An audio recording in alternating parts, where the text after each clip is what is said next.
Look at this. I got headphones on. I got a mic going. Baby. If Huh? only people could see you now. Hey, no video. We've gone through this before. All right, No all right, video. all right.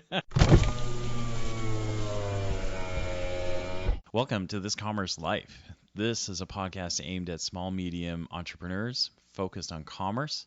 I'm Phil, your host, and Kenny, your co-host, will join us as well.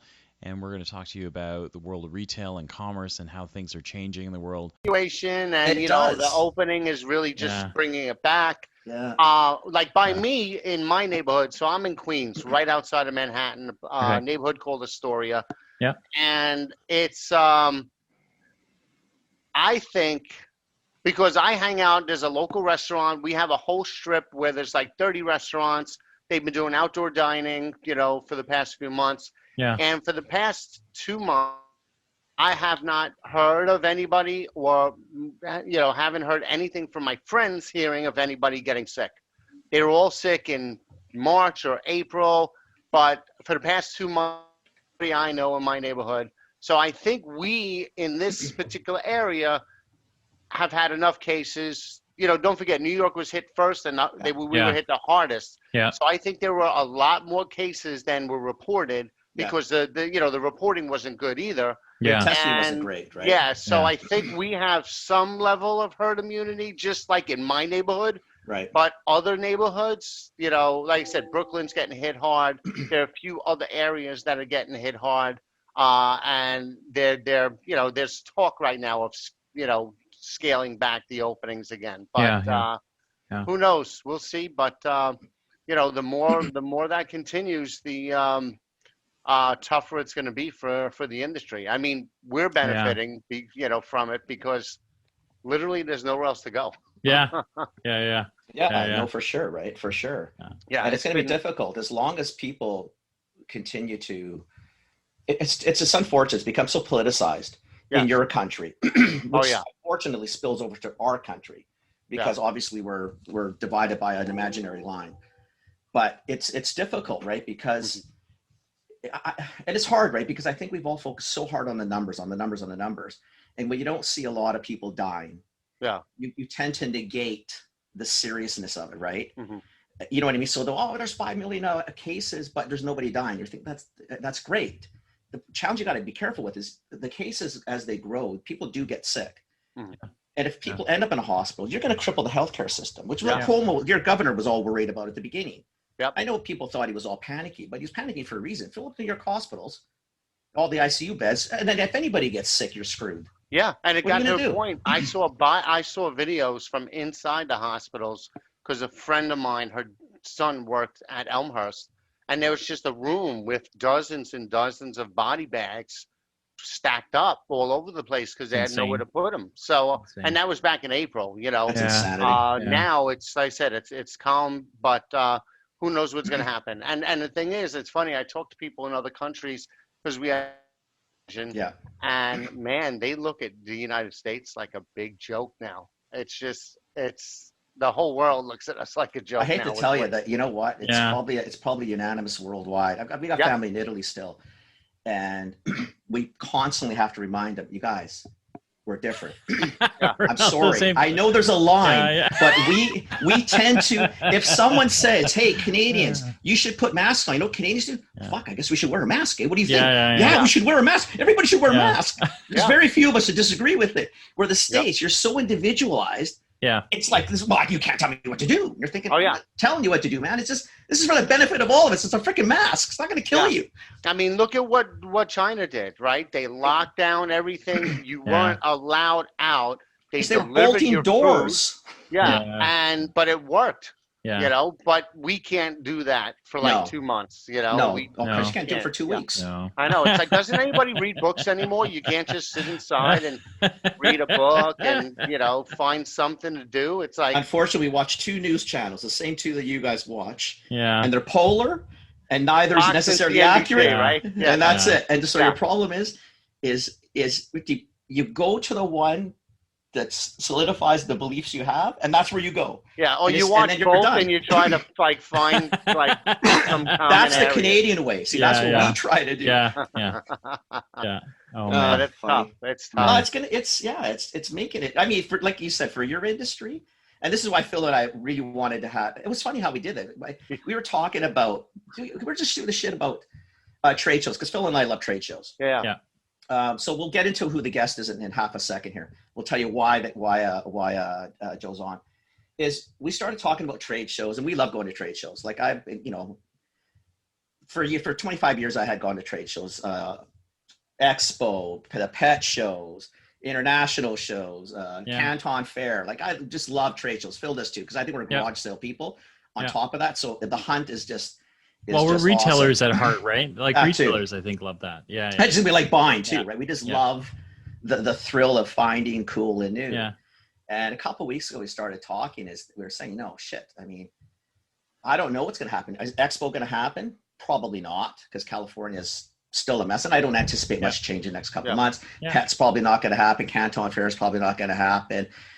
And then we got on to, because I think I'd seen a bunch of posts, and I was saying, you know what? ECRM seems to be cranking it up still, and people are still wanting to do that. But we were both saying, well, how do you do a trade show like online, and like, like what happens to like sort of that touch and feel and the meaningful conversation, right? I think all that. Like do you virtually stand at a booth all day? Even then, how do you get good conversation? Because some of our favorite buy shows were buying shows where you're actually doing a transaction as opposed to I must be here because people need to see me as part of the industry. So I think and that's how we landed on ECRM, right? Because and then what happened? So I'll give you a chance in a second, Joe. So what happened? I've been going to ECRMs when Charlie was still around. So when Charlie started it up, pretty much, right? Because I think my first show, he had started earlier than I went, but my first show I think was in 2002 in Asheville. And Charlie always picked locations that were off season and relatively inexpensive. Oh, you mean like Arizona in the summer? We were there, Arizona. Okay, I'll tell you what. That continued. Arizona, it's all Arizona, August 125. Yeah. But you know what? It was beautiful. It was it's awesome. Beautiful place. Yeah. And or we'd be down in we did Arizona one time in May, and it was 115. Right. So the Americans are all freaking out. The Canadians were thinking, oh my God, this is like heaven. We haven't seen sun in months. So we kind of liked it. But what the shows were awesome because as opposed to a trade show where you just walk around and you bump into things, et cetera, ECRM was great for retailers. So I was on the retail side. We got to go free because the vendors would pay for the show with the stipulation. I mean, the stipulation was this. I guess we got to go for free accommodations, flights, but we had to see each vendor. So from a vendor side, it was crazy cool because you got to see the buyers because the buyers had no choice. You couldn't opt in and out. As Canadians, we had some leeway because I think Charlie learned probably a lot from the London Drugs crew because we were so loving the show. And we would tell them, say, listen, we have so many regs between English, French, Health Canada. There's some guys that we just can't see. Yeah. So if we can opt out, we'd like to, or if the American still wanted to see us, we could sort of help them kind of understand, here's your challenges if you want to come to Canada. Remember, 1/10 the size, we're a small market, and we got a shitload of complications. But the beauty of ECRM was we were 20-minute sessions, speed dating at its best. You walk in, I like Joe, I think we could do some business, trade cards, get some information, and then the follow-up was after. But we're at a freaking massively efficient use of time.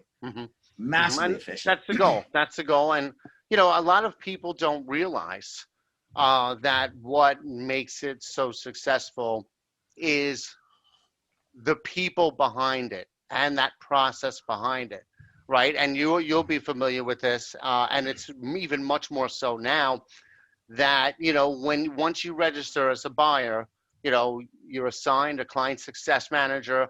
They spend time with you on the phone to learn what your needs and objectives are for the category. At the same time, when a supplier signs up, we're finding out about their products, their capabilities, their distribution, any specific criteria that would be relevant to the buyers.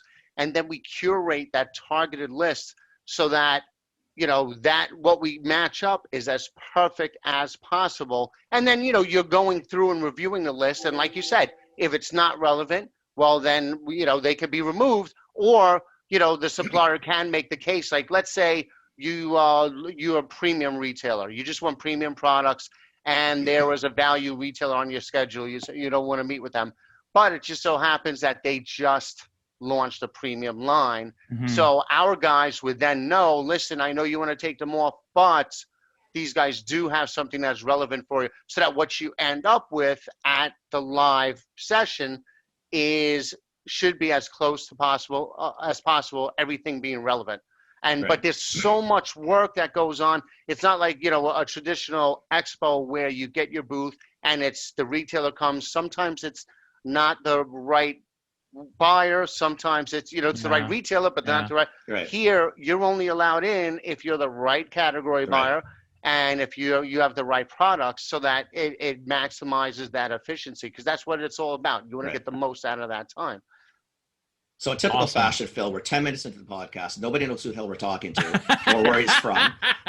So Joseph, just so you know, this is standard procedure. Yeah, this is unscripted is normal. I didn't realize we were being recorded before. Good thing I didn't say anything like that. You can never say anything worse than what we're going to say. No, yeah. So the bar's already been set for you. You can't go much lower than the two of us. Excellent. Fine. But I mean, we probably should get Joseph to really introduce himself. Joseph is with ECRM. So if you don't mind explaining maybe what ECRM is, and you're the VP of content, if I'm not mistaken, and maybe what your role is. And you know that we love ECRM, so that's easy peasy. But I love our audience to learn more, because I think we have a lot of vendors that listen, and ECRM is a wicked system to go through. Now we want Chris does now. Post-COVID. All right. So So and we'll get into the virtual side a little bit later. But so Joe Tarnowski, I'm the VP of content for ECRM. Just personally, my background has always been content related. 24 years in the trade media. Most recently, before ECRM, I was an editor with Progressive Grocer magazine. I launched Progressive Grocer Independent. And was the editor-in-chief of that. I've written for the Gourmet Retailer, Store Brands, Retail Leader, Convenience Store News, most of the major retail trades. Even now, I still continue to contribute to some of the retail. But so basically, my role is to create content for ECRM to help our audience, which is the retailers and the brands, to do their jobs better, to bring insights to them, to bring tips. And also obviously there's some like customer successes that we share, and but basically the whole thing is aimed at engaging our audience. So now ECRM, the quick version, is what we do is enhance the efficiencies and effectiveness of the buying and selling process for the retailers, pharmacy, medical markets, food service, and all the suppliers that serve them. So typically fast-moving consumer goods. We do that in two ways. One is through our category specific face-to-face meetings. We have about 80 of those throughout the year. Now they're virtual, so we'll get into that. But traditionally they were, very high touch, face-to-face. We take over a hotel. The suppliers would get meeting spaces, whether they were rooms or 10 by 10s, and it was private pre-scheduled meetings with the buyers based on relevancy, the relevancy that we just talked about before. We match them up based on the buyer's needs and objectives and the supplier's products and capabilities. So it's all about efficiency. It's all about, getting these smaller emerging brands in front of the buyers of the largest retailers. So on the retailer side, it's always your CVS, your Kroger, your Walgreens, Whole Foods, the major players. On the supplier side, it tends to be those emerging brands looking to, get in front of those buyers, a lot of them for the first time. The other component is, and you see my logo here, RangeMe, which is a product discovery platform, which we acquired over 3 years ago. And think of them as, kind of like a LinkedIn for retailers and brands. So there's thousands of retail buyers on there, and there are about 100, I think over 150,000 suppliers on that platform. And we do a lot of work together. Like, for example, great example is for Dollar General, we will do their supplier diversity summit. And that's a combination of Range Me and ECRM. So we put the word out, inviting everybody to apply for it. But to apply for it, you have to do it through Range Me. So if you are not on Range Me, you have to build a basic free profile. And if you are, you just click the link and it'll automatically send it. So then what it does is it'll send all of your info to the buyers at Dollar General that are involved. They will whittle it down, and then they will set up meetings with selection of those suppliers. So it used to be we would get together and do it in person, where all the Dollar General buyers would be there and they would meet with these diverse suppliers. But obviously now we transition to virtual. So and a good example of so that's basically what we do in a kind of medium nutshell. It's transformed. When COVID hit in March and all of the major trade shows started closing, that was really the sign to us, oh shit, since this is it's a podcast. Since I can be comfortable and basically, oh shit, what's going to happen? What do we got to do something? And the challenge is, right, you had the buyers were inundated. I mean, it was so busy just catching up. You got buyers of one category helping buyers in other categories, try and scramble and find all the essentials and all that. So they had no time. The suppliers, they wanted to get access. And the challenge is, with no traveling, how do you do that? Because business still needed to go on. And so we had an all hands on deck meeting. I mean, literally, I was in Amsterdam the first week of March, visiting with our European team in Utrecht, and my SVP had to fly back the day after he landed, because that's when it was like, look, we got to do something. We got, so they all got together. They figured out, what can we do to kind of help our retailers and brands still connect, given that, nobody can travel, nobody has time, So the first phase of that was actually Range Me, where Range Me did what they called sourcing campaigns. And they did it for, I think, 8 major retailers. I think Fresh Time Farmers Market was one, Meijer was one, I believe Albertsons, but I'm not sure. That did it months ago. But anyway, what those were a lot of these retailers that typically go to like Natural Products Expo, we put the word out, hey, any supplier that was supposed to meet with these guys didn't get a chance to, they're going to hold a sourcing day.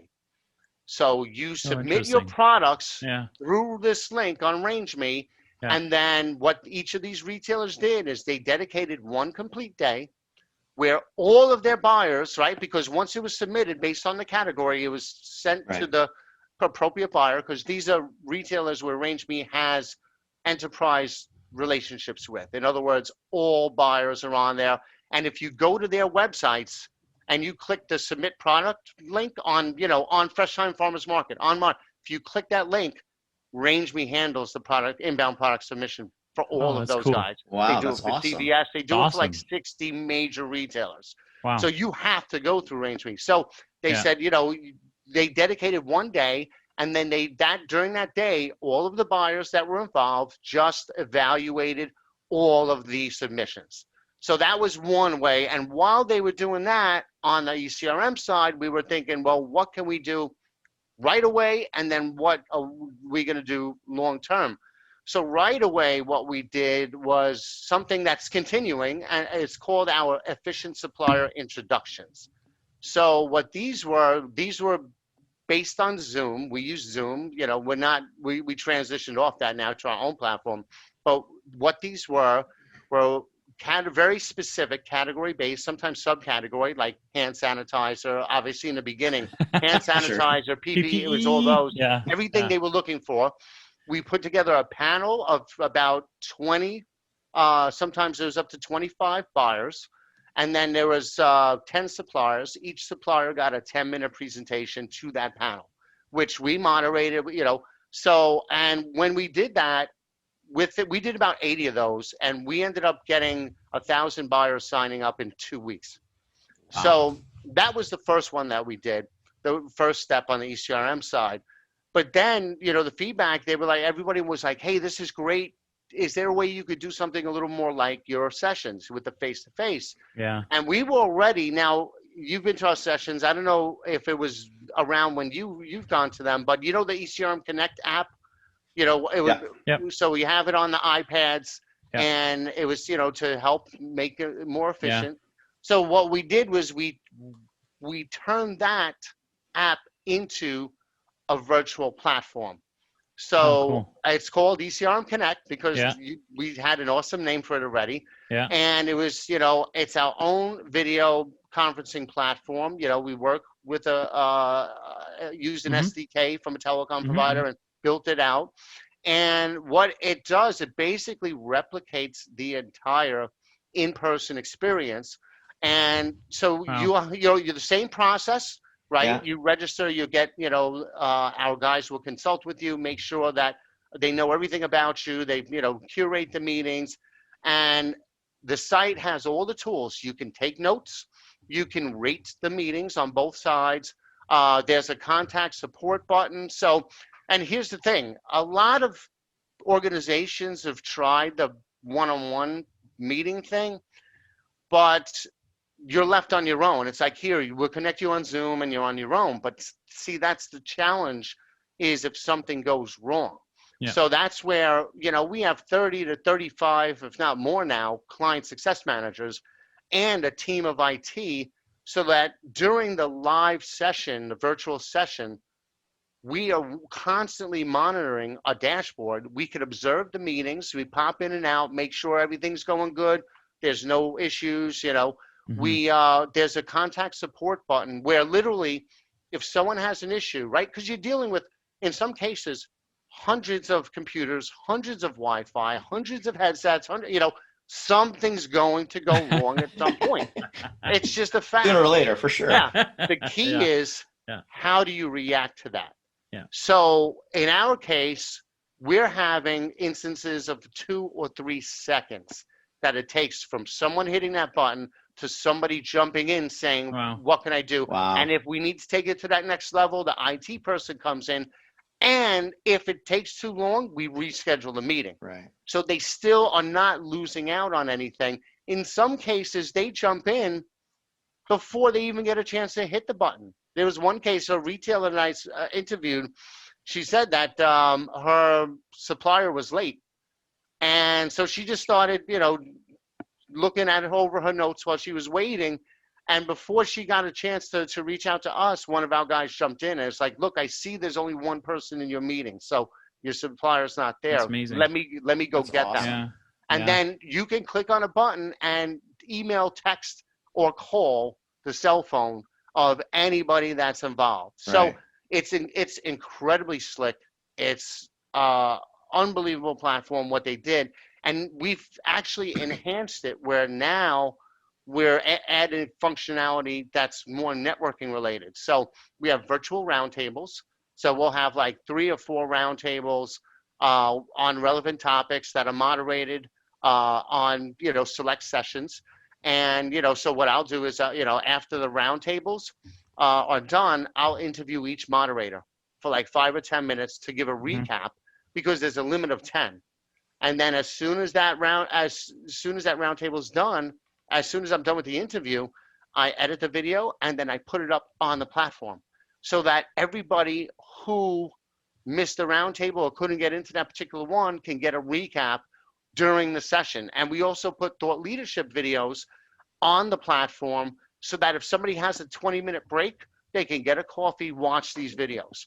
Cool. We have a bunch of insights and tools and information, for them to prep. I just did an interview with 3-time Emmy Award-winning journalist on how to best engage people in a virtual setting. So someone with 27, 23 years in front of the camera knows what she's doing. So she talked about camera angle. She talked about enunciation, gestures, where to look. There's a difference between looking at the camera like I'm doing now, Right. and if like right now I'm looking at you, Kevin. So Kenny, so it doesn't look like I'm looking at you. I'm looking at you on the screen. But if I just look at the camera, now you feel like I'm looking at you. Right. Yeah. So different tips like that to kind of help these buyers and sellers get more out of their meetings itself. And I mean, the response has been great. We've already hosted, I think, 30-something sessions. We've had more than just under 45,000 individual meetings hosted. Over 1,800 buyers have participated, and just under 1,800 suppliers. So it's gone from something that was kind of a new thing and a pilot to now this is it. This is the way they're doing it. Some of the buyers love it so much that, they are going to more sessions now because they never would have had the time. They didn't have the time before. Yeah. So, and it starts at noon and it ends at 5 each day. So it'll go several days a week. So they get their work done, and the suppliers are seeing faster follow-up because, look, if a buyer, right, you when you went to our session, you had to fly from Canada, so that ate up a day. Yeah. Then you had the session, and you're on from 6 until 10 at night with all the, networking stuff. Emails and so you have a week's worth of emails, and then you got the travel. So now they're getting the work done during the day. There's no networking at night. And so as soon as they're done, they go into the follow-up site, and where they have all their notes, all of the rankings, all the information about the suppliers, all of the slide decks that the suppliers uploaded, because they can upload slide decks. We capture all the information about them, some products, packaging, images, what their wow factor is. So everything that they need to know for their follow-ups is right there, and boom, they just do it. It was already cool enough before. Yeah. I mean, you guys have elevated to even more cool. Like, I actually even think it sounds better now than when we did it live. I mean, the fact it was efficient already. But to your point, we as Canadians, we lost the day each way. Yeah. Right. And it was, because we're West Coast. Typically, a lot of stuff was East Coast, so we lost. Especially at the beginning, we were begging Charlie to move more shows when Charlie was around to the West, because we were saying, "Listen, you're killing us, man. This Florida, great, but Florida." Oh, you guys are on the West Coast of Canada, Vancouver man. Kenny is. I'm on the East Coast. Yeah, but we would be coming from Vancouver, Vancouver to Florida, man. Oh my God, that's like a freaking 2-day trip. But so I think what's really cool awesome. too is that you were already, to Kenny's point, you were already hacking the conversation, right? Because a lot of times, these trade shows, there's so much like dancing around that you really never get down to the essence of the deal, right? Which is why we love the old trade shows. The ECRM was always, it was like you're in, whether it was the 20-minute session or the 40, whatever it was like, boom, let's get to this. Like, did you bring the big docs? And you're right, your people were really good at like making sure that the brands that were rolling through, that they were never pissed off that they got the wrong buyer, and we were never upset because we got all the right people. But now you've hacked the digital conversation, because I think that's the trouble with all the Zoom stuff is if you had spent the last couple of years on Zoom, you've got some of the skills that you need to like make a transition to a pure virtual. But for most people, you don't, right? Most people are like, can you see me? Yeah, like Flo on the Progressive right? commercial. Can you see me now? Yeah, right. So, but you figured out how to hack that conversation into, something really relevant, which is super cool. But even you're busting into a meeting before it happens, because there was times where we go to a room and there's nobody in the room, right? Yeah. Or we were late, or whatever it was, right? And you guys were still brilliant, even for about 20 years. Like, you're still brilliant. I mean, my last show was a couple years ago only, but it was just amazing how good they were in knocking on the door. With the knocks. 2 minutes left. 2 minutes left. We do it virtually now. We have 2 minutes before it ends. The screen starts flashing red and it says 2-minute warning, and then you get a 30-second warning because when the time's up, boom, it stops and you go into your next meeting. Okay. That's fabulous. Honestly, that's such a great way to do it. Like, wow. Yeah. So, and what we're finding is, when this is done, when the pandemic is over, we're still going to have virtual. It's going to be a major part of our offering. So we're going to have in person for like the major ones, or sometimes we'll have several categories at once, in a week. Yep. Those will stay. The smaller, more niche ones, those will probably stay virtual, but also it'll let us break into new areas where we could do it virtually first. Plus the international thing, right? We have them in Europe too, but we have suppliers from the United States that have customers in Europe, would love to get in front of them, but they didn't have the time to go over to Europe. Now they're doing it virtually, vice versa. You have European retailers that are looking for the next biggest thing coming out of the United States. Well, now they're, just doing it virtually. I had one distributor, a pharmacy from South Africa. She has done 4 sessions already virtually, 2 in Europe, I think 2 in the United States. But it doesn't matter because she's doing it from home in South Africa. So it's really gotten rid of any borders because, you can really just get in front of whoever you need to get in front of. And, now with all of the spikes that we were talking about in Canada, in Europe, they're locking down places in Europe. I think Israel is locked down. I mean, who knows how long this is going to last? Exactly. Yeah. So we wanted this to, this is going to be a regular part of our offerings. We keep enhancing it. Everyone's getting more used to virtual now. Everyone realizes that it's the way to do it. It's, very efficient. They realize that if you're a supplier, how much money were you spending on travel? And now they're realizing, for these initial meetings, maybe we don't need to be in the office yet.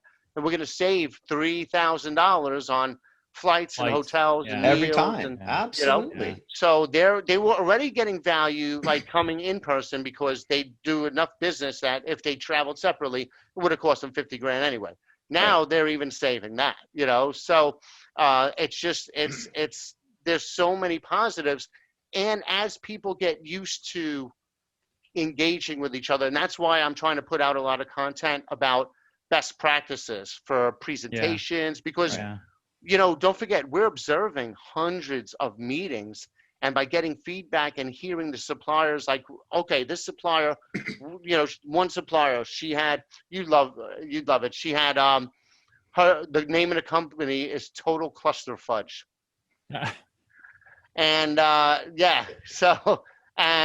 so she had her whole setup where she built shelves behind her and with her products on it, so it looked like it was on shelf at the store. She wore an apron that with the logo and everything was all done up in like a merchant, and she did a great job of demoing her products. And then she had a lot of success, a lot of immediate follow-ups, and you could see some people, they get it. They know how to present. They know how to act. Because, your world now is this, right? In the buyer's eyes, the supplier's world is whatever is in this window.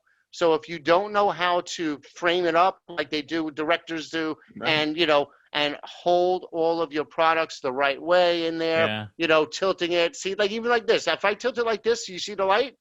There's, you go like that where or you're too far, you're too close. It's all these things you need to learn, right? So once they get used to that, and because I still think there are some people, it's getting less and less, but some people still might view a virtual meeting as not as serious as an in-person meeting. And 100%. But they're learning that, hey, this is the way we're doing business. It's becoming less and less, Joe, as you know. You know what? And unfortunately or fortunately, the longer this drags out, that's the unfortunate side.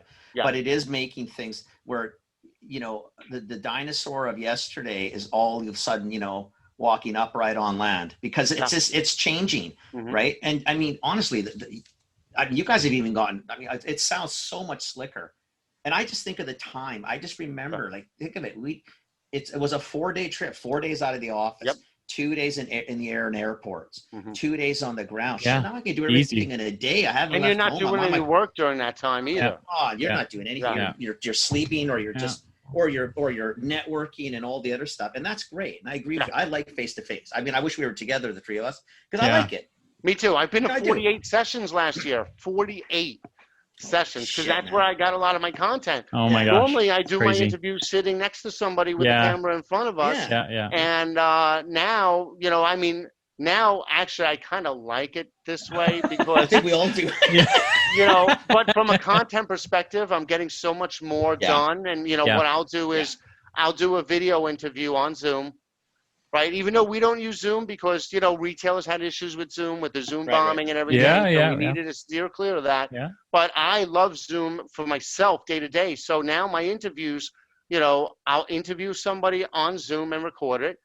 I'll edit it down. I'll edit it. The long version goes on YouTube. I'll add an intro, rip the audio, make that a podcast. Yeah. Then I will, transcribe it and condense it into a blog, and then I'll pull video snippets from it for different purposes, to that kind of repurpose and draw it back, and I could never do that if I was on the road as much as I used to be. So even I won't be traveling. I'll feel bad because I'll lose my status in 2022. Okay, we've all lost that. It's all the hotel status, air status, all gone. Well, Delta continued all of our status through 2021. So at least, but after that, I'm dead, but you might not lose your status, right? Because everyone's going to be resetting their travel. So I think travel bars are going to come down. Well, that's a good point in relation to everybody else.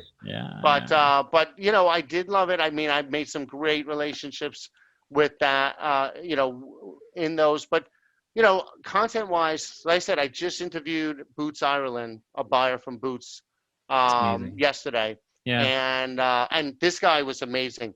Yeah. Because the angle of the story is how valuable it is for retailers to prep too, because this guy, he researched every single supplier in depth, all of their slide decks and everything, all the information that they had before the session, so that when he got to the session, he didn't have to waste time on learning who they were. He could get into the more value-added questions and conversation. So I was blown away when he was talking about that. I'm like, that's like a best practice piece, because there are going to be some buyers that are just going to walk in and from scratch try to figure out. But this guy's like, no, I'm going to make the most use of my time. And as a result, he has brought in over the past 3 or 4 sessions products that they were first to market with, because he kind of did the homework ahead of time. Yeah. So, a lot of times we talk about the value of suppliers doing their homework, but it's just as valuable for the buyers to do their homework as well, even if they are from a big company like Boots Ireland, but, cool.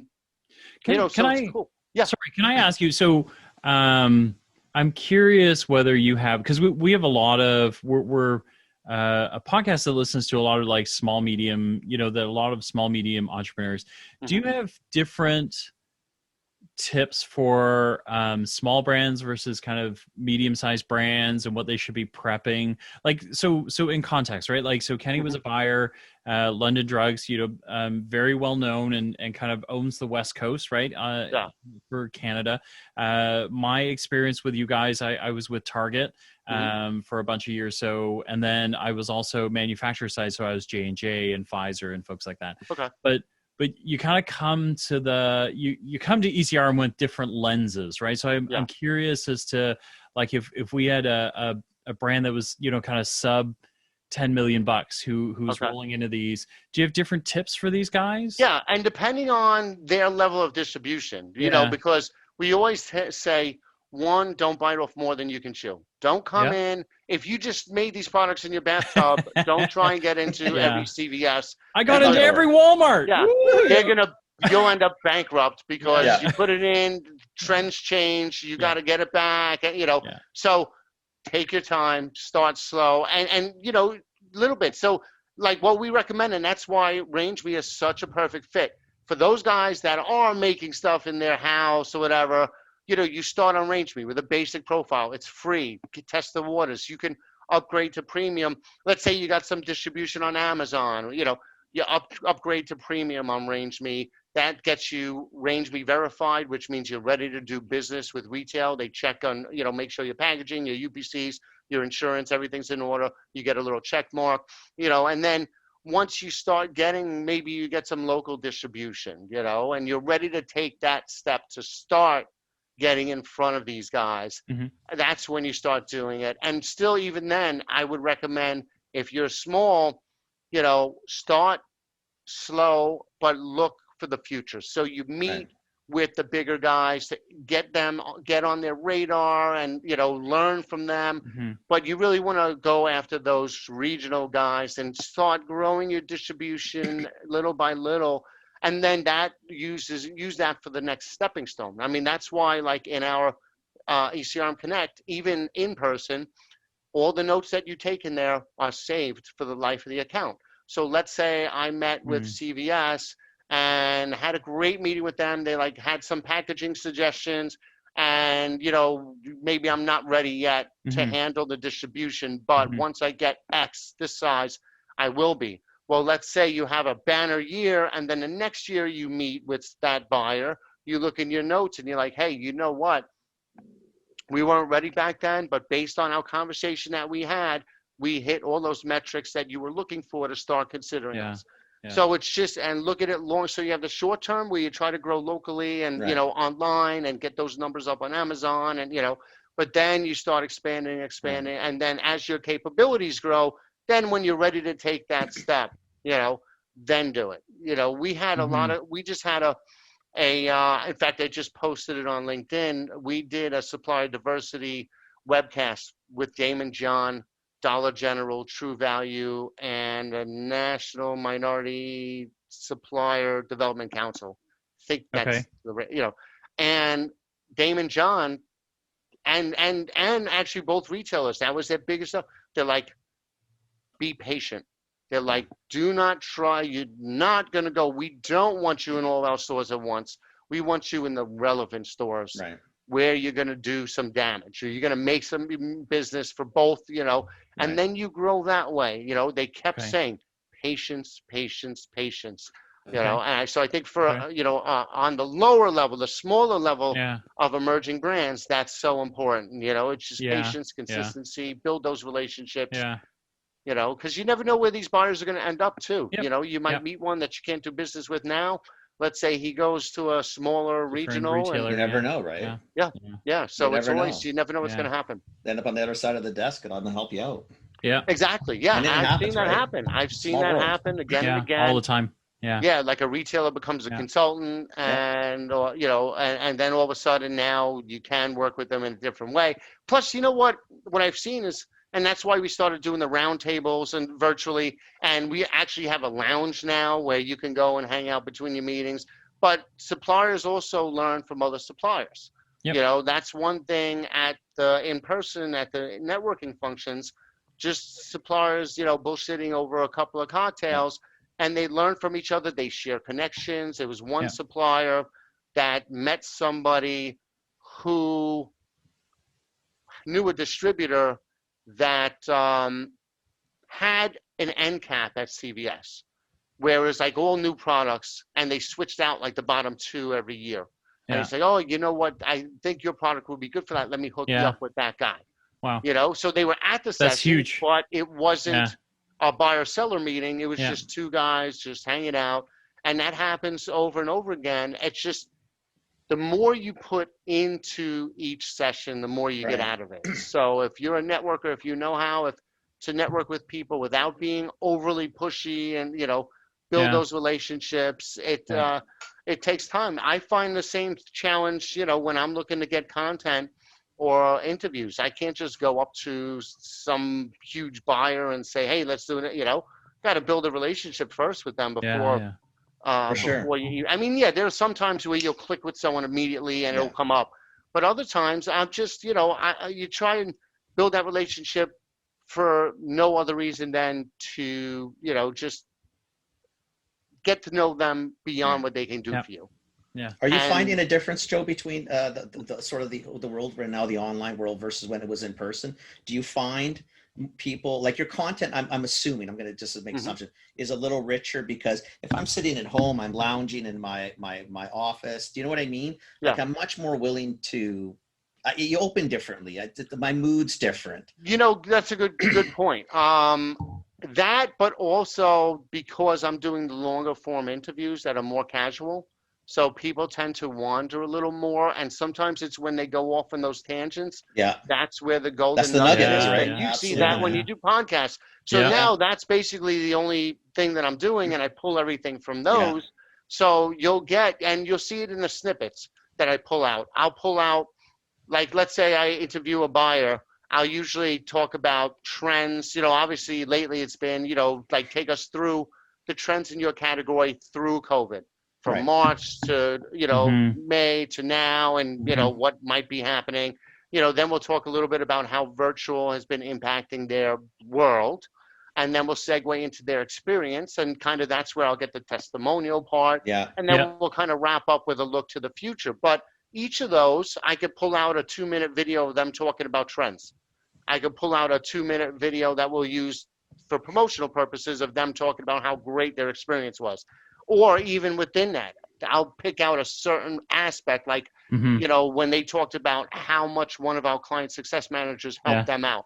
But same thing, I'll ask them for recommendations to them. What do they think is an ideal supplier presentation in virtual? And then I'll pull out that snippet and I'll put that. And then, once I've gathered enough of those, I'll build an article just on this is what buyers want, from you guys virtually. Right. And, incorporate all that. So doing it this way lets me to kind of slice and dice all these things in a whole bunch of different ways that I really couldn't do before, in that way. So it's a little more material to work with. And for me as a content person, it's gold. So that's gold, though. Right? I mean, that's the dream, right? I mean, you probably never had an opportunity to get to the point where you almost got too much content. Yeah, There's so much going on, right? I think it's awesome. Get a backload of interviews, and that's awesome. And the cool thing is, I try and approach my interviews to get, I want the content that I create to be the same quality that I did for Progressive Grocer or any of the other trade magazines. I don't want it to be overly promotional.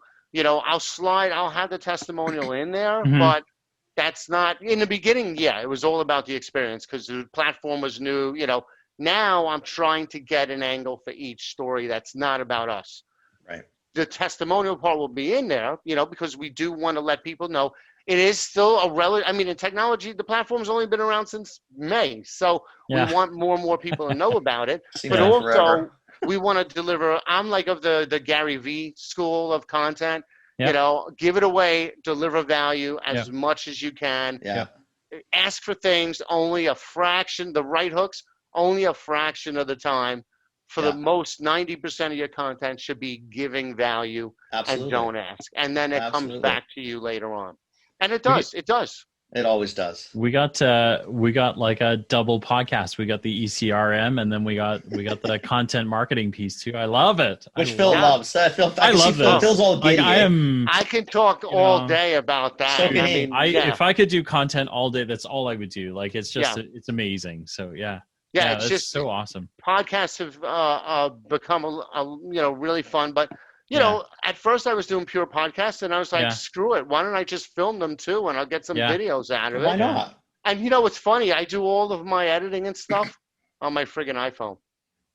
Crazy, everything that I do, except for long form writing, is on my phone. Because don't forget, I had to do it quick on the road, so I would just shoot something. So even now, I'll shoot my Zoom interview.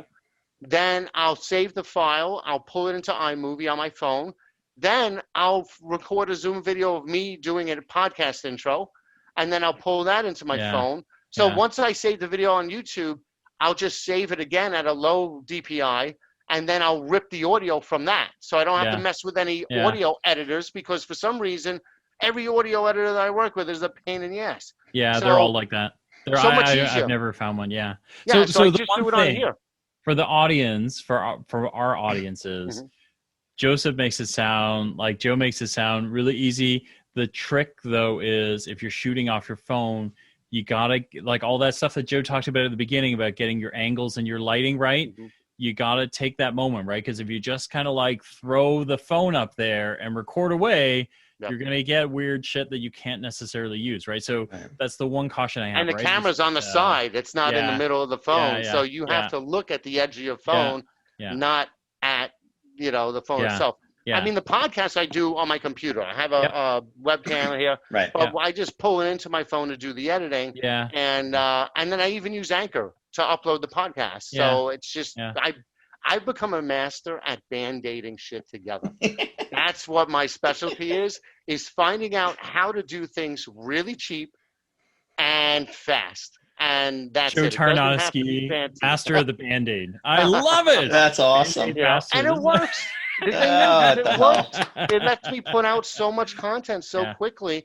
Like I said, the only thing I really need my laptop for is writing, just because I can't type that fast with my thumbs. Right. But other than that, literally everything I do is just with my iPhone. And it's just amazing because, look, people don't need fancy. If it's overproduced, people are kind of suspicious of it because it looks too commercial.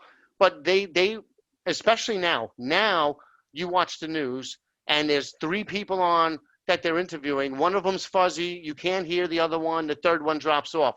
So the bar's a little lower as far as people's acceptance of lesser quality. Yeah. Just because that's the world we live in, where not everybody's got a 500 megabits per second Wi-Fi. Yeah. So they're a little more accepting of it. I just happen to have this backdrop because I do videos.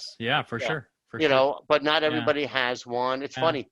The guy who makes this is the husband of one of our customers that I met at one of our sessions. And it's funny how it happened. We were standing in the front outside having cocktails with the buyer. Yeah. And she's like, heard my accent. She's like, where are you from? I'm like, New York. Where in New York? Queens. Where in Queens?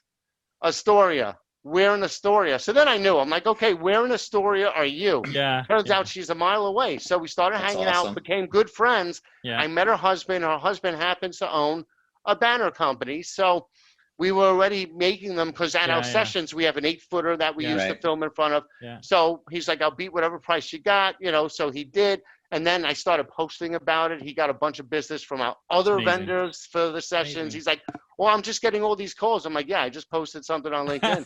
So I'm like, okay, you owe me a couple of beers for each one. And it's funny. We got to a point when we were at a session, we had Jocko Willink. Do you know him, the Navy SEAL, Extreme Ownership? Yeah. He spoke at one of our sessions. Okay. Because that must have been interesting. It was awesome. He's spoke twice actually. Okay. He owns a supplement line, and they broke into the vitamin shop because of a meeting at our session.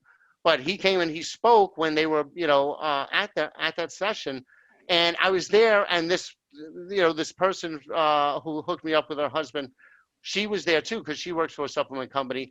So I brought her down to meet Jocko's people, and she's looking in there, and she's like, "Did my husband make these signs?"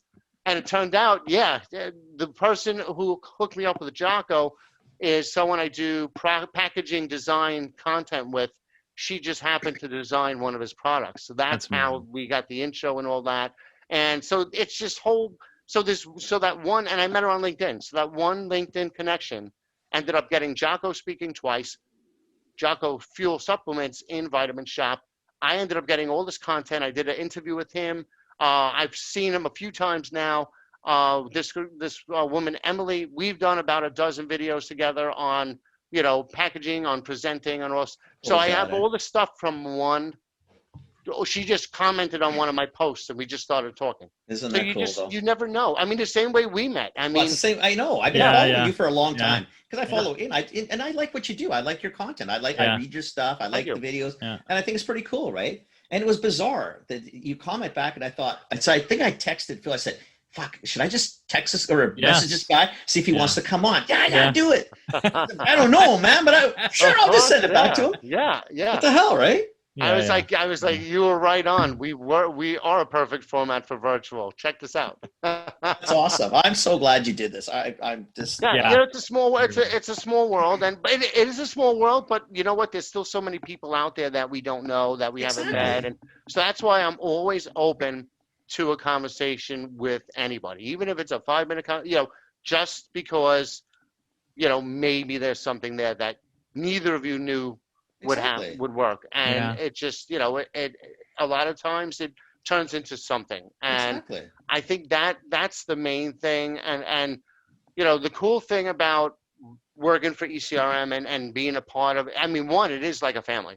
It is, and both of you guys have participated. You've seen the way the staff is. Totally. Yeah. This is like Phenomenal. everybody truly, it's all for the company. Like if something happens, everybody will drop what they're doing to pitch in and help, which is what happened during this, pandemic. But, it's such a culture of teamwork like I've never seen.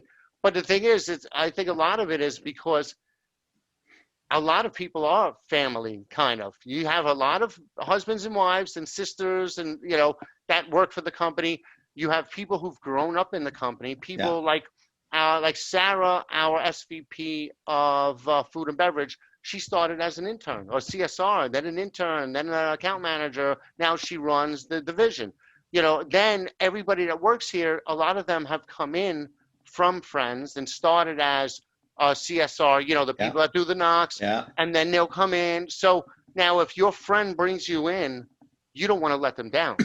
Mm-hmm. And multiply that by 100 or 200. So you have a whole company that's like that. And it's a whole company that really believes in providing service and value to the buyers and the sellers, So I've, never worked for a company that had such a tight-knit culture that they have. So everybody is really close. And I think that's another factor. And that's probably the one factor that nobody can duplicate. And I would tell people, I say, I could bring people into our sessions behind the scenes, show them everything that we do. I never worry about it because the one thing they can't replicate is the people and the culture. Nobody can replicate. So I can, even if they saw everything that we do, try to copy every single thing we did on the platform, you don't have those people behind, and the people that have been around for so long that know every aspect. It's just that's the edge. The platform's amazing. Don't get me wrong. The platform is unbelievable what this digital team does, and then the other half is the people. That's why we always say high touch, high tech, high touch, because the combination of both, but you can't do one without the other. And that's, and that's also what makes it fun as hell. I mean, you go to our sessions, you see us all over the place. We're involved. That's a traditional expo. You don't do that. It's not like that. You see them if something goes wrong or whatever, but there's just 80,000 people. You can't mix in like that. We have a few hundred people at the session and we have 30 of us. That's a kind of good ratio where we can mix it in. So, so for me, it's been like a kid in a candy store because I can be in the middle of all, I like being in the middle of all that. I'm the loudmouth. I'm the one when somebody needs to announce the awards and they need somebody to get their attention. Go. That's my job because I can yell the loudest, So, but it's just, I've been having a ball doing it. And, everybody you could see in the team that they all have a ball. And I think that's what makes it all really work. But it stayed that way from the beginning. It really has. I mean, even all the years that I'd gone, and I'd gone, from 2002, I think my last show was 2018. Okay. And I was on the supply side at that time. Yeah. But it's funny, for a lot of those years, if you go, because we'd go 3 times a year or 4 times a year to shows. In the beginning, there wasn't 80 shows. There was like 16. I think it was one. Yeah, it's varied. It started with a little bit, then it went up to like awesome. 120. Then it went. Then they came back down. Yeah. But what was nice in a lot of them is that you would see a lot of regular faces from your guys' side at show on show, and you got to know a lot of the people as time went on. And even if it changed, people did stick for, like, you weren't losing. It wasn't this massive revolving door. Yeah, no, you have. It was a really nice thing. It seemed very family-like. We've always liked it. I mean, from our side, like emphatically, I know, and Phil and I speak the truth. I've always loved ECRM because I just love. Yeah. I love the format. I was so intrigued to see how this digital thing worked. Honestly, it sounds better than the live. I mean, it just sounds amazing. Like, the only part is the networking. The in-person networking. Yeah, but still, you cocktails, guys, what though? I still like the lounge thing you're doing and stuff like that. Because even sometimes this way, how I talk to you now, I'm probably pretty much like you, and Phil's the same. I mean, what you see is what you get. I'm pretty consistent. I don't change a hell of a lot. There's a lot of people wish I did, but this is kind of it. But it's nice sometimes. I do find a lot more relaxed sometimes when I'm sitting down in my own house. I don't know. The conversations, you shoot the shit differently, right? Yeah. Are you wearing pants? Are you wearing pants? I can't tell you that. That's way too much information.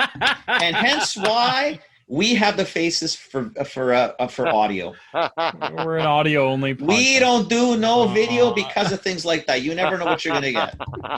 It's funny. I need, and I actually did some posts on this about what people wear when they're, doing this. And, like me, I need to get dressed. I mean, it's jeans and sneakers or my jeans and Doc Martens. Yeah. But I need to to feel kind of, otherwise I feel lazy. Okay. I can't do the sweats or boxers or, I need to get dressed. So, for me, but also I have my routine set because I've been working from home for 6 years. Yes, so, if you don't have a routine, so get up at 5, do my workout, take my shower, get dressed, and then I'm on. Yeah. I actually even had a shower for you. Most of my podcasts, you're lucky if I'm clean. So for you, Joe, I even had a shower. Thank you. I feel honored. That's not going to be a great invention. A webcam that produces smell is going to be bad. Yeah. Well, with the way technology is going these days, I mean, you never, I think what this is going to do is this is going to push the envelope on what can be delivered in a virtual setting. First, oh my God, 100%. People are getting used to just the fact that, oh crap, I gotta be on virtual now. To now they're like, okay, this is going to be the way of life. Let me get so now they're more accepting. You have less of those people that are like, no, I'm going to hold out for in person, especially now with the COVID coming back. You hold out till it's in person, you're dead. It's like, exactly. You're not going to see anybody. So it's kind of accepted, but some people, then you have a group that are starting to kind of excel on it. Right. They're starting to really get their shit together as far as presenting and their presence and lighting, and they actually use ring lights or and they're getting that together. Next step will be, what are the new advances that are going to come out? You guys need to conquer VR. So I'm telling you now, imagine if I'm over here and I want to present to you a buyer, and you're able to pick it up and replace. Yeah, we'll give you haptic sensors, gloves too, imagine. so you can actually feel. What a freak show. I think the ability to be able to take a product and even spin it and in context what it looks like. Yeah. I mean, I'm looking through your blog, but like some of these guys, imagine the ability to be able to go, listen, I mocked up a planogram of your store, to fit it in the planogram goes, in front of them, right? Exactly. Here, this is how it's going to go. Like, right? This is what you need to do. Well, we've looked into it. There are actually some companies that are doing that aspect of the technology. I think Kantar's got a VR group that's doing stuff like that. Yeah. But the onboarding to get that done, the insane. Volume of work would insane. Be. I mean, we're not there yet where it could be automated. Right. Once that could be automated, where it's like, hey, it would be great to be like, so like the buyer's like, here's my set. Right. And then the supplier can actually work on virtually adjusting the set with his products and saying, this is how I see yours. And, so that's going to come. That'll come 100%. Eventually. But probably not for a little bit. There's so not for much. a little bit, but you know what? COVID's pushed a lot of things. It's going to push the envelope. It's pushed the envelope because at the end of the day, to what we've all talked about, this is probably going to be the way.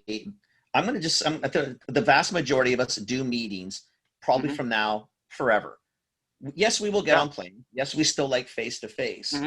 But where it was 90-10 the other way, it's gonna flip this way. Where, if I can save the money, time, all that stuff, I'll go. When I go, it will be more productive, and it'll be to sit down and have a beer with you, and a different conversation and a different thing. But I can get so much work done now just doing this. Let me show you. Let me show you my laptop stand. You'll get a kick out of it. Oh my God, that's awesome, man. The podcast can't see it, but Joe's got his laptop on a milk crate. It's fantastic. Yeah. And the best part is I swiped it from my local deli. Attaboy. Attaboy. That's kind of like a New York. That's a New Yorker. Yeah. And it's funny because it's like, you know what? I've been looking at all these other stands and I'm like, you know what? I can't see one more perfect. It's the perfect height. It's got built-in ventilation. Exactly. You know, and the price was right. Yeah. But, and the thing is, you know, because that's the other thing is people think, you know, one video I posted, you know, recommending to some, you know, suppliers to up their game as far as presentations, but it doesn't cost much. You know, you can basically, you know, milk crate cost me nothing. My webcam is about $50 maybe. It's peanuts. My ring light is $40. Yeah. If they want to go all out and get this, that's $350, something like that. So all in, and I use this headset they sent us for our phones, which happens to sound really good. It's a high quality phone headset. Yeah. So I didn't need a podcast mic. So this is like $60. So all in for under $500, you can have a great setup. And so get this $200 without the backdrop. And but the thing is, that's less than the cost of one trip that you're not making as a supplier. Well, you know, it's less than the meal. Yeah, there's no excuse for anybody to have that dark background, or you know, where they look like a hostage, you know, or like they're in the witness protection program, you know. And there's no excuse to have no lighting, to have good sound. Invest in a higher level of Wi-Fi. It's so cheap right now. It really is. And honestly, none of us are spending money. No, that's the thing. I mean, what the hell? You may as well upgrade a couple $100 and you're done, right? The price of a flight, you can have everything I use. Absolutely. My content. There's a video on my own YouTube channel. When we first started podcasting, we used one of the cheapest hacks you can do. You can get a great big Rubbermaid tote, and if you put foam on the inside, drop the laptop inside it. And it looks weird, right? Because you're talking into a Rubbermaid tote. But the minute you do that, you sound like you're in recording studio quality. You know, like it's amazing, right? And I think it cost me $30 to build the thing, right? Like, you know, it was just so there's no reason. A little bit of YouTube, a little bit of watching your blog and your videos and our stuff, and like you're off to the races, right? Yeah. I mean, I talked to when I talked to one of my friends again. Met him through Instagram. He's handles all of Gary V's Instagram and social media. He's on Team Gary V. Yeah. And he was the guy. His name is Zane. He was on one of Gary's keynotes, and you've seen the video. I'm sure it's. You know when he does the Q&A with the audience? Well, this one kid raised his hand and he said he wants to work for him. So Gary's like, "Do you want to move? Will you move to New York?" He's like, "Yeah." So he's like, let's do it. So in August of last year, I think it was, he moved to New York. And, you know, I connected with him on LinkedIn. You know, I saw him posting pictures of Brooklyn. He's exploring Brooklyn. Yeah. So I messaged him on Instagram. I'm like, yo, when you're ready to explore Astoria, let me know. I'll hook you up. Yeah. He's like, dude, I live in Astoria.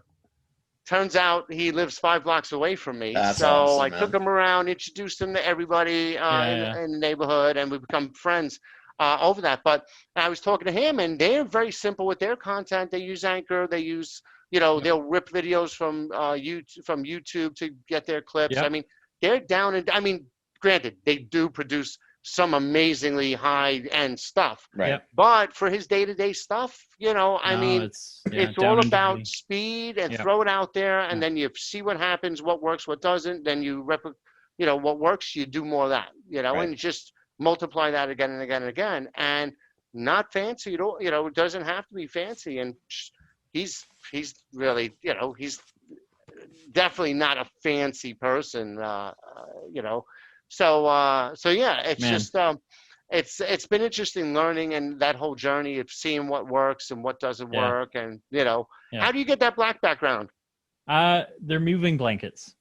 Oh, okay. They're moving blankets. So if I do this, gotcha. Okay. Those are zip ties and anchors that anchor to the top, and then they're moving blankets. And I've got some cheap lights that you know, kind of help me do the lighting. So yeah, it's like that Jocko podcast kind of thing. With I just have, this is just 5 foot wide, so I got everything behind, but it's it's perfect for this window, and we got it's got the logo, so it's awesome. It's promoting the brand without promoting the brand. Exactly. Joe Tarnowski putting on a clinic for ECRM and content. Well, I could talk about content all day. Oh my God, we could do this for another. You know what? We'll have him on again. I love it. Different. Maybe in the new year. Yeah. No, I'd be happy. We could talk all about content and brands, and I think it's important. Our listeners are those the people that really need to understand that side of it. So. I'm happy to do it. I love helping out. If people want to find you, what's the best place to find you? LinkedIn. I'm always on there. So just Joseph Tarnowski. So I use Joseph when in print and Joe spoken, and well, one aside. What's funny is I posted something yesterday. I do use an automated transcription service. Yeah. And it when I said my name, it put Joe Tonailski. So I'm like, okay, I need to different. So I need to enunciate a little better, but it's automated transcription, so it doesn't work well with the New York accent. We'll stick your LinkedIn link in the podcast episode. Thanks. Yeah, so my LinkedIn, I think it's LinkedIn Tarnowski Joseph, but you got it. We're connected on LinkedIn. Yeah. And and then if anybody wants to email, my email's long, but it's jtarnowski@ECRM.marketgate.com. Okay. But if you go through LinkedIn, you will find me. I'm on there every day. That's a big, and we could also have a whole nother podcast on LinkedIn. That has been a godsend for us, and that's our main platform. And I pretty much live on that platform. We've gotten a lot of connections out of it. Awesome. I love it. It's awesome. Joe, thank you so much for doing that. Thanks, buddy. I really appreciate it. Thanks for doing it for us. I thought that was pretty cool. I'm glad you commented on the thing and it turned out the way it turned out. Thanks, man. Well, thanks for inviting me, and would love to do it again. Just let me know. Be happy to join you on. Okay, next time in New York, you might get a knock on the door. Yeah. Well, you'll have to find me. I have my apartment building, the way it's set up, it's perfect for people not wanting to visitors. Be found. You have to go into a courtyard, and then for each entrance, there's 4 entrances inside. Oh, yeah, I'm Italian. I'm gonna meet you on the street. That's all right. Just go to the Thirsty Koala on Ditmars. I'm usually there on Friday. Okay. All right. Sounds good. Awesome. Cool, buddy. You. Appreciate it, man. Thank you, and hopefully one of these days we'll be able to all get together. Yeah, that would be awesome. That would be really awesome. Yeah. Take care. Excellent. Keep up the good work. All right. Thank you. Thanks for having me on. Thank you. Thanks, man. Okay. Take care. Good job, buddy. Bye. Okay. Phil, I'll call you back. No. There we go. How are you? Really well. That was awesome. Pretty cool, eh? Like, isn't that cool? That was really cool. Like, honestly, I think they're actually better now than they were. Yeah, like, I really do. Too. I think it's. Too. It's wow. Yeah. Because you and I are pretty skeptical on this whole virtual meeting thing. And very much. Like, we get the meeting, a virtual trade show. Like, fuck, I don't know, man. Like, I don't know. But now I'm kind of thinking, geez, I don't know. This might be a really good. Oh man, the amount of planes we don't have to be on. I think that the part that we're starting to catch up to, that I think you and I love, like the part that I think makes us good at trade shows, is we stop the niceties and we stop pretending to be nice. You know what I mean? Because when you're young and you go to trade shows, or if you don't get it and you go to trade shows, you think there's a game that needs to be played, right? And the people that have been to trade shows that really know, you just know there's no game to be played, right? Mm-hmm. So I wear my badge up front. You look at my badge. I'm not staring at your boobs. I'm not staring at your chest. I'm reading your badge because I want to know, do you mean something to me? Do I mean something to you? Right? And then you move on. Right. And so when you get past that, you get into a place where trade shows really become efficient. And I feel like the same thing has to happen here, just faster. Right. Is that, we don't have, like, if it's a meet and greet and we only got 2 minutes, I don't have time. Like, one, there's no way to wander up to the table because the video camera just put you and me together. Exactly. So it's either I'm dancing or I'm not dancing, right? So brown or not. Like, yeah. So I think it's I don't know. I think it's cool. I think it's cool. I really do. I think there's gonna be some things that you got to get used to, but no different than this shit. Like when I first started using Zoom or any of it, it's just weird at first. Now, honestly, it's almost weird not to be using it. Yep. So it's like anything. I think it's, I mean, again, it's unfortunate that it takes a pandemic, but to change things. But this pandemic has changed the way we meet. The pandemic's changed the way we shop. It's done a lot of different things. So, hey, we'll just take all the positive we can out of it, and it is what it is. But I really enjoyed that. I thought that was just a really great. Episode. Honestly, we could have talked to him for another 2. Oh, we could have been on for days. days. Been fine. We'll have one in the new year. Yeah, we will.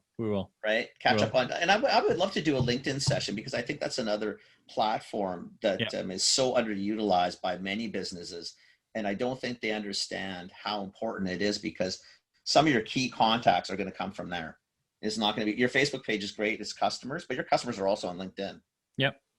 Yeah. And some of your big customers could be on LinkedIn. Well, and I think the thing about LinkedIn that's really cool is, again, it's cutting through the crap. Is, like brands really struggle with like being cutesy and things on Facebook and, like engaging consumers. On LinkedIn, you can post, I'm looking for work. I'm looking for business, like I'm a contractor, or businesses will go, I'm selling this, right? And like, that's what the platform is for, right? So it's kind of cool. I like it. It's the only one I still really use a lot because I think it's the one that me too. Sort of works in my little brain. Yeah. Okay. Awesome. I gotta go eat lunch. I'm hungry. I'm not used to this time. Christ, you must be just getting ready for dinner at 3:00 for you. This is like bizarre for you. 3:00. Yeah. I managed to squeeze in some lunch and then. It's awesome. Yeah. It's awesome. Who we have next week? We don't yet, actually. Oh, I thought I saw something. Anyone. Did you send an invite? Wait, that's the 8th or something. I don't know, actually. I thought you sent something. I thought I just said yes to a meeting, a podcast meeting. Oh, wait, we do. What's the 8th? Oh, this is the guy from South Africa. Oh, okay. So we don't have anything after that. Yeah, that's right. You, me, and Fats. That's not his real name, but that's what he calls himself because nobody can pronounce his real name. Shit, I forgot about him. So he's next week, and then we don't have anyone. I was thinking. I was thinking of talking to a buddy who's in the cannabis space, more on sort of the supply side, but not with cannabis itself. Mm-hmm. But I thought that might be interesting. More from my curiosity. I'm curious to see where that industry's gone and what's going on with it. So I may send you a link if you want to follow it. I'm curious. Okay. Because I think that market's done. It's not. I don't think it panned out or played out yet as to what people thought the potential was going to be. Yeah, I hear you. Or that could be just me. Maybe I just don't have a clue. Yeah, it's just highly probable too. So.